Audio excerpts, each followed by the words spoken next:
मैं तुम्हारे साथ एक रात की शादी करूंगा। बंद करो अपनी ये बेहुदी बकवास। लगता है शक्तियों के साथ साथ तुम अपने होश भी खो चुके हो। शक्तियाँ खोने से पहले मैंने बहुत कुछ हासिल कर लिया था। तुम वो सब पहले ही खो चुके हो ध्रुव। लेकिन फिर भी बहुत कुछ हासिल कर लूंगा। जबान संभाल कर ध्रुव। जानते भी हो तुम किससे बात कर रहे हो। अच्छी तरह जानता हूँ। मैं मैसेडोनिया के उस हसीन दिलरुबा लारा से बात कर रहा हूँ जो अपनी शक्तियों के घमंड में पूरी तरह डूब चुकी है, जिसे अपने एकलव्य बनने पर बड़ा घमंड है। हाँ है मुझ में घमंड। आखिर मैंने कम उम्र में तुमसे ज्यादा शक्तियाँ पाली और अब मैं सबसे ज्यादा शक्तिशाली हूँ और तुम बुज़दिल के बुज़दिल ही निकले। लारा! यूं ध्रुव ने एक रात की शादी की बात करी लारा से। आप ये सब चंद मिनटों में फ्री में सुन सकते हैं। मैं तुमसे एक दिन की शादी करूंगा और शादी के दूसरे दिन जुबान ही। संभाल कर ध्रुव। तुम जानते नहीं हो कि तुम किससे बात कर रहे हो। मैं मैसेडोनिया के उस लारा से बात कर रहा हूँ जो अपने इस शक्तियों के घमंड में पूरी तरह डूब चुकी है। हाँ है मुझ में घमंड ध्रुव। आखिर मैंने कम उम्र में तुमसे ज्यादा शक्तियाँ पाली और आज मैं यहाँ पे सबसे ज्यादा शक्तिशाली हूँ और तुम बुज़दिल के बुज़दिल ही निकले। आज शौर्य दल के होने वाले लीडर ध्रुव का भरी सभा में उसकी होने वाली बीवी लारा ने अपमान किया। ध्रुव के पिता अरेंद्र ने लारा से अपना रुख बदलने को कहा। लारा, तुम मेरी बात सुनो।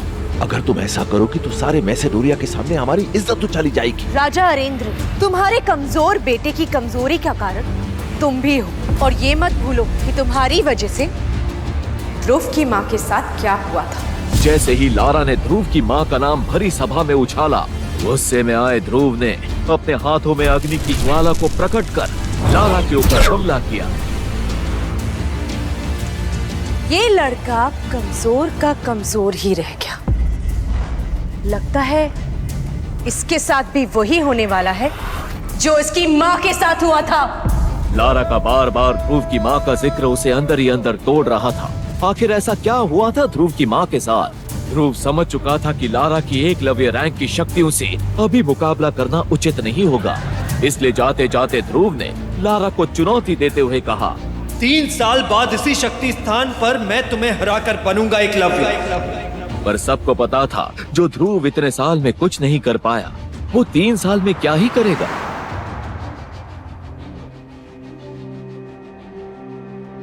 ध्रुव मैसेडोनिया की उस जगह जा पहुंचा जहां उसकी माँ की समाधि बनी हुई थी। माँ, कहाँ हैं आप? मुझे आपकी जरूरत है। अगर इतना ही कमजोर बनाना था तो मुझे पैदा ही क्यों किया? जन्म होते ही मुझे मार क्यों नहीं दिया? बोलो माँ, बोलो, जवाब दो माँ, जवाब दो। ध्रुव जैसे जैसे माँ को पुकारता गया, वैसे वैसे उसकी उंगली में पहनी अंगूठी ने अपना रंग बदलना शुरू कर दिया। वो अंगूठी ध्रुव के माँ की आखिरी निशानी थी। इतना ही नहीं, अब उस स्थान का माहौल बदलने लगा था। बिजलियों ने अपना रौद्र रूप धारण कर लिया था। कई कब्रों से हंसने की आवाजें आ रही थी, मानो वो ध्रुव को कमजोर कहकर पुकार रही हैं। ध्रुव की माँ की कब्र से धुआं निकलने लगा था। तभी एक आत्मा हवा में उड़ती हुई दिखी। वो आत्मा एक बूढ़े इंसान की थी। डरावनी आंखें, लंबे बाल, सफेद कफन जैसे कपड़े। ध्रुव सामने का नजारा देख पूरी तरह डर गया। देखो, मेरे करीब मत आना वरना मैं तुम्हें मार दूंगा।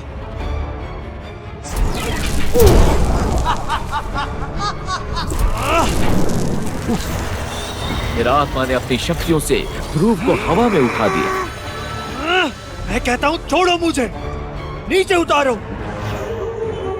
तभी ध्रुव की नजर उस आत्मा के गले में लटके तावीज पर गई। तावीज? तावीज तो सबसे शक्तिशाली योद्धा की निशानी है। ये तुम्हारे पास कैसे आ गया? ये तावीज तुम्हारी माँ की वजह से मेरे पास आई। मेरा नाम विदुर है। मैं पिछले कई वर्षों से तुम्हारी संगूठी में रह रहा हूं। मैं जानता हूं तुम्हारी माँ की मौत का कारण, और मैं ये भी जानता हूं कि तुम्हें एकलव्य बनकर अपनी होने वाली बीवी लारा के साथ मुकाबला करना है। अगर तुम चाहो तो मैं तुम्हें मार्कस का सबसे शक्तिशाली योद्धा बना सकता हूं, पर उसके लिए तुम्हें मेरी 3 शर्तों का पालन करना होगा। ये बात सुनते ही ध्रुव ने बिना देर किए विदुर को हाँ कह दिया। मंजूर है।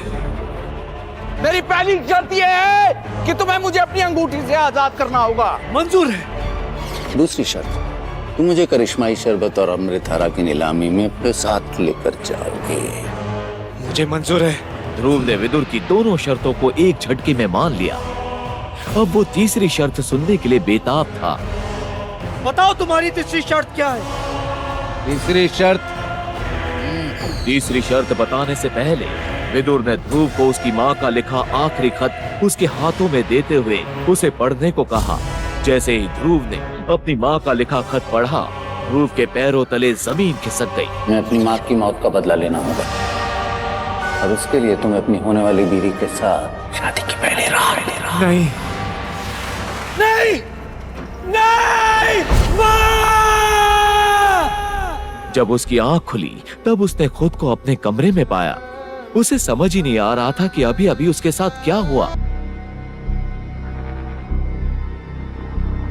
ये मेरा सर, आखिर कौन था वो जो मेरी मदद करने की बात कर रहा था?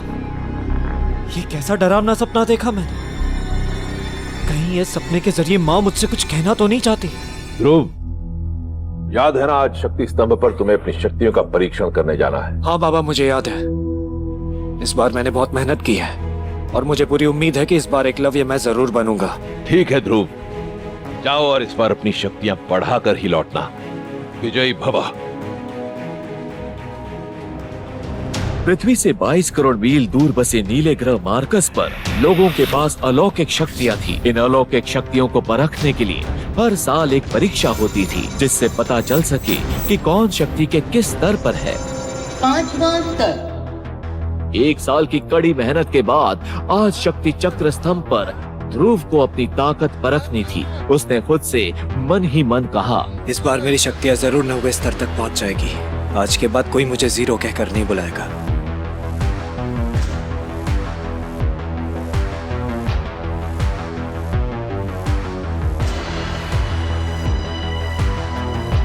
आज मेरे बाबा को मुझ पर जरूर गर्व होगा।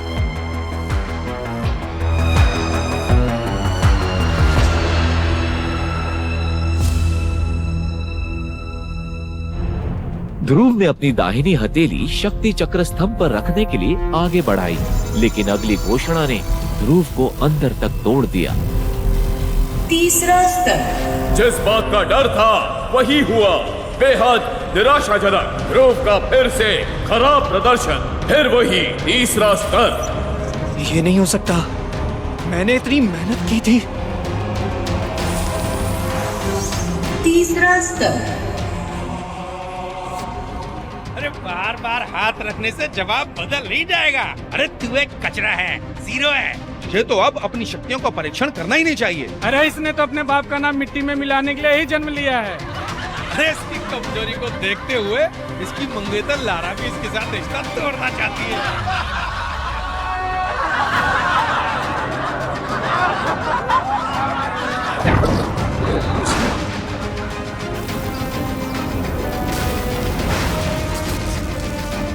क्या तुम सब भूल गए कि ध्रुव कौन है? ध्रुव के लिए भीड़ से लड़ने वाली ये लड़की ईरा थी, जो ध्रुव की बचपन की दोस्त थी। 9वां स्तर। ईरा 9वें स्तर पर थी और बेहद शक्तिशाली थी। कभी वो ध्रुव के साथ ही अभ्यास किया करती थी। उसके 9वें स्तर पर पहुंचना भी एक बड़ा राज था। ये वही लड़का है जो सिर्फ 15 साल की उम्र में ही 10वें स्तर पर पहुंच एकलव्य बना था, जो बहुत ही कम उम्र से ही अभ्यास कर रहा है। ऐसा मेसोडोरिया तो क्या पूरे मार्कस ग्रह के 10,000 साल के इतिहास में कोई नहीं कर पाए। और तुम सब उसका मजाक उड़ा रहे हो। याद रखना, एक बार फिर ध्रुव उसी स्तर पर पहुंचेगा तब तुम लोग पछताओगे। हीरा, जाने दो ना, गलती मेरी है। मैं ये कमजोर और असफल आदमी। ये कहते हुए ध्रुव मैदान से सिर झुकाकर निकला और सीधा अपनी माँ की समाधि पर पहुंच गया और उनसे बातें करने लगा। आखिर क्यों मुझे अब अकेले छोड़ के चली गई माँ? आखिर क्यों वो हर चीज मुझसे दूर चली जाती जिससे मैं सबसे ज्यादा प्यार करता हूँ? अब तो मेरी शक्तियाँ भी मुझसे दूर चली गई है। अगर मैं ऐसे अपने सितारों को खोता रहा तो बाबा की इज्जत मिट्टी में मिल जाएगी। जवाब दो माँ, जवाब दो।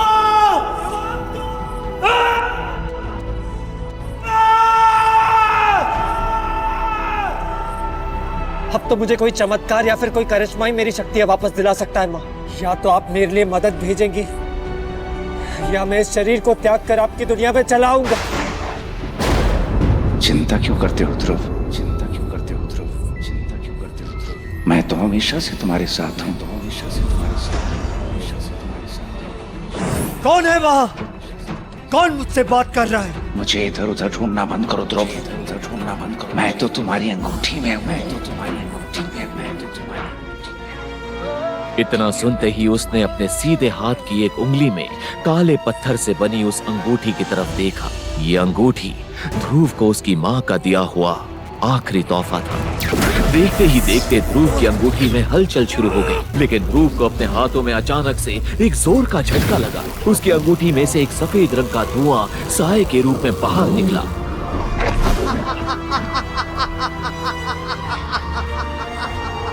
कौन हो तुम? और तुम मेरे अंगूठी में क्या कर रहे थे? जवाब दो! कल रात भी मैंने तुम्हें सपने में देखा था। कौन हो तुम? मैं कौन हूँ ये जानना तुम्हारे लिए जरूरी नहीं है ध्रुव। हाँ, लेकिन इतना जान लो, मेरे पास तुम्हारे हर सवाल का जवाब है। मुझे तो तुम्हारा शुक्रिया अदा करना चाहिए ध्रुव कि तुमने 3 साल तक मुझे अपनी अंगूठी में संभाल के रखा। तो तुम पिछले 3 साल से मेरी अंगूठी में चिपकर बैठे हो। कहीं तुम्हारी वजह से मेरी शक्तियां कम तो नहीं हो रही है? क्योंकि जब से तुम इस अंगूठी में चिपकर बैठे हो, मेरी शक्तियां लगातार कम होती जा रही है। ध्रुव ने गुस्से में अपनी अंगूठी को निकाला और उसे दूर फेंक दिया। ध्रुव, ये गलती मत करो। जो होना था हो चुका। तुम नहीं जानते इस अंगूठी की अहमियत।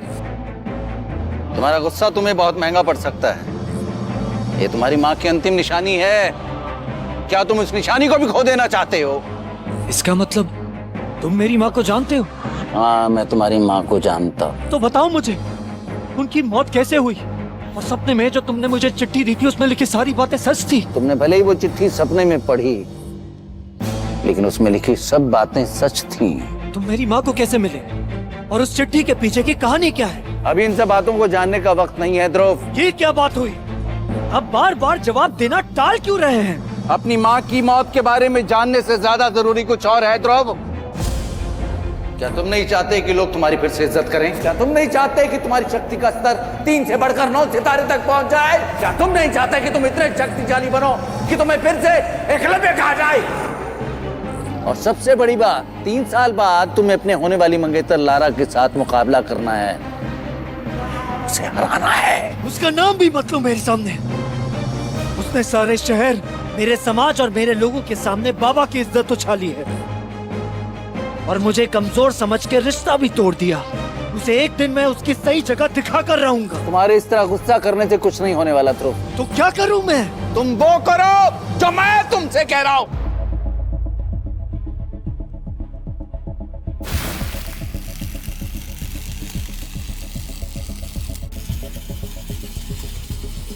सबसे पहले तुम इस अंगूठी को पहनकर मुझे अपनी जिंदगी में शामिल करो, फिर देखो मैं कैसे तुम्हारी जिंदगी बदल दूंगा। मैं तुम्हें इतना शक्तिशाली बना दूंगा कि तुम आने वाली हर मुसीबत का सामना हिम्मत से कर पाओगे। डरो मत, इस बार मैं तुम्हारी शक्तियों को नहीं लूंगा। बहुत अच्छे ध्रुव। मैं तुम्हें इस तरह से अभ्यास कराऊंगा कि तुम्हारी शक्तियां बढ़ती चली जाएंगी और 1 साल के भीतर ही तुम लारा का मुकाबला करने के लिए तैयार हो जाओगे। तो फिर ठीक है, आप जल्द से जल्द मेरा अभ्यास शुरू करवाइए। वैसे मैं आपको क्या कहकर पुकार सकता हूँ? मेरा नाम विदुर है। तुम चाहो तो मुझे आचार्य कह सकते हो।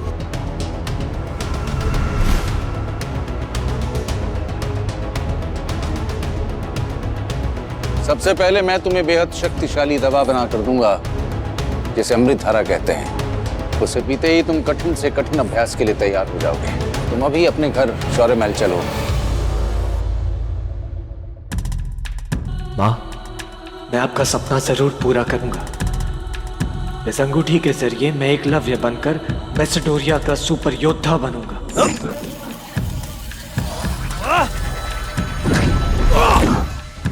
ये आप क्या कर रहे हैं आचार्य? ये इस तरफ झटके से बाहर आना जरूरी है क्या? आप बता के बाहर नहीं आ सकते थे? बताने का समय नहीं है मेरे पास। मुझे जल्द से जल्द तुम्हें जंग के लिए तैयार करना है। ये कहकर विदुर ने अपना हाथ हवा में लहराया।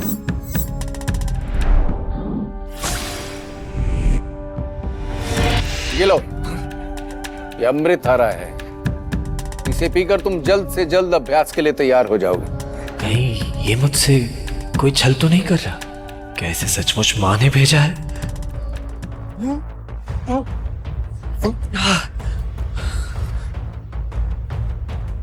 ये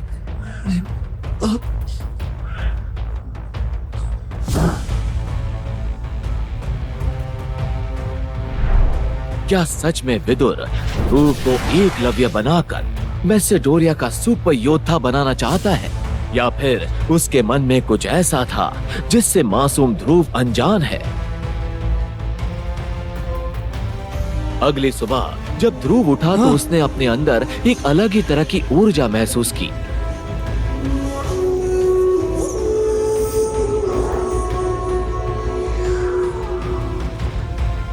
ये तो सच में मेरे साथ कोई चमत्कार हो गया। इतनी जल्दी मुझे इतनी ताकत कैसे मिल गई? जल्दी से तैयार होकर पहाड़ी की ओर चलो, वहां कोई नहीं होगा। और आज से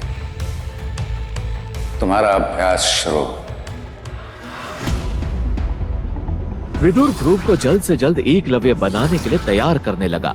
रोज ध्रुव कड़ी मेहनत करता रहा, लेकिन वो अपने प्रयास में असफल ही होता रहा।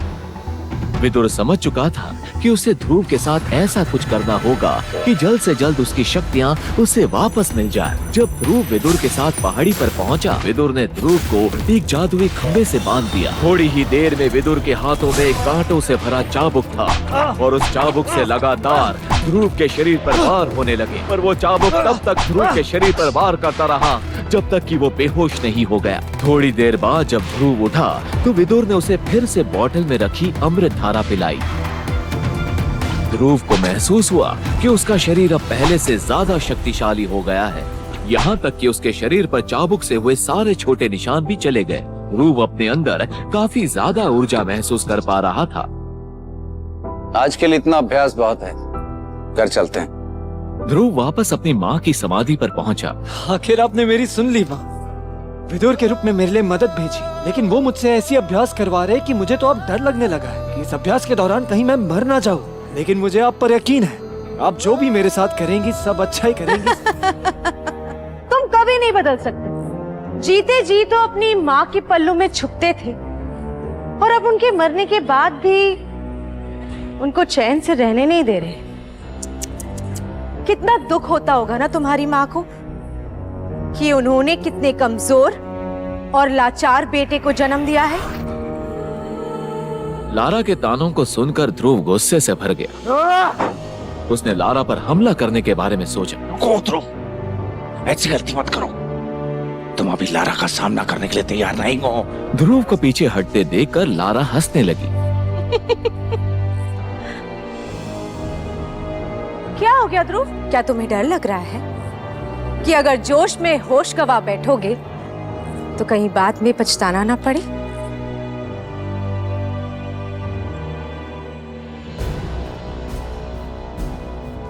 आचार्य,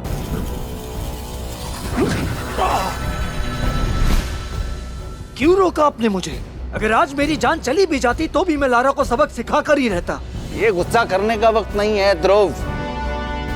सही वक्त आने पर पहला वार तुम ही करोगे, लेकिन तब वक्त भी तुम्हारा होगा, जगह भी तुम्हारी होगी और फैसला भी तुम ही करोगे।